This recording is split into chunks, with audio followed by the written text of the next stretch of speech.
আমি বলি তোমার আমরা জামাতের দাওয়াত আছে, ইফতারের দাওয়াত আমরা মালিক সমিতির মালিক জামাতের দাওয়াত, আমাদের মালিকের আমরা তো দাওয়াত করে আনছি না, এখানে আমাদের মালিক সমিতির সভাপতির অপমান করবো আর এমনি যাইবো গা, এটা যদি মালিকরা মাইনে না তাহলে যাইবো গা।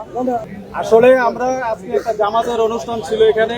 এটা কি জামাতের প্রতিষ্ঠান? এটা জামাতের প্রতিষ্ঠান না, কিন্তু জামাতের একটা ইফতার পার্টি ছিল।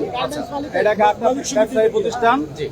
এই জামাতের এই অঞ্চলের যারা জামাত করে ওরা এখানে আমাদের মালিক সমিতি, বাংলাদেশ ডিটোনার্স সমিতি, মালিক সমিতি দাওয়াত করে এবং সেই সুবাদে আমরা সকল মালিকরা ইফতারের জন্য এখানে উপস্থিত ছিলাম।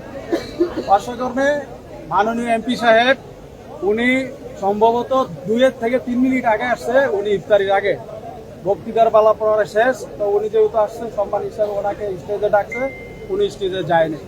না যাওয়াতে ওনারাকে বক্তব্য দেওয়ার জন্য বলছে, উনি বক্তব্য শুরুতেই বলছে যে এটা ফেসিস আছে যার জন্য আমি স্টেজে যাব না। শেখ হাসিনার উপস্থিতিতে জুলাইয়ের তাণ্ডব এবং গোয়েন্দা সংস্থার ভূমিকা নিয়ে প্রশ্ন তুলেছেন যে গোয়েন্দা সংস্থা কি করে। এরপরে উনি নানাভাবে এই জিনিসটা ব্যাখ্যা করার চেষ্টা করেছেন 5 আগস্টের পরে। আমরা বলেছি যদি এইরকম হয়ে থাকে যে প্রেশার ক্রিয়েট করে ওনারা এই বক্তব্য দেওয়ানো হয়েছিল, তাহলে উনি স্পষ্ট করে বলুক যে আমি এটা বলতে চাই না, প্রেশার ক্রিয়েট করে আমার বলানো হয়েছে। কিন্তু ওই বক্তব্য বলার পরে একটা মানুষের সাথে তো আমরা যারা গণ অভ্যুত্থান থেকে উঠে এসেছি আমরা স্টেজ শেয়ার করতে পারি না। আমরা তার এই ফ্যাসিস্টের দোষরই মনে করি।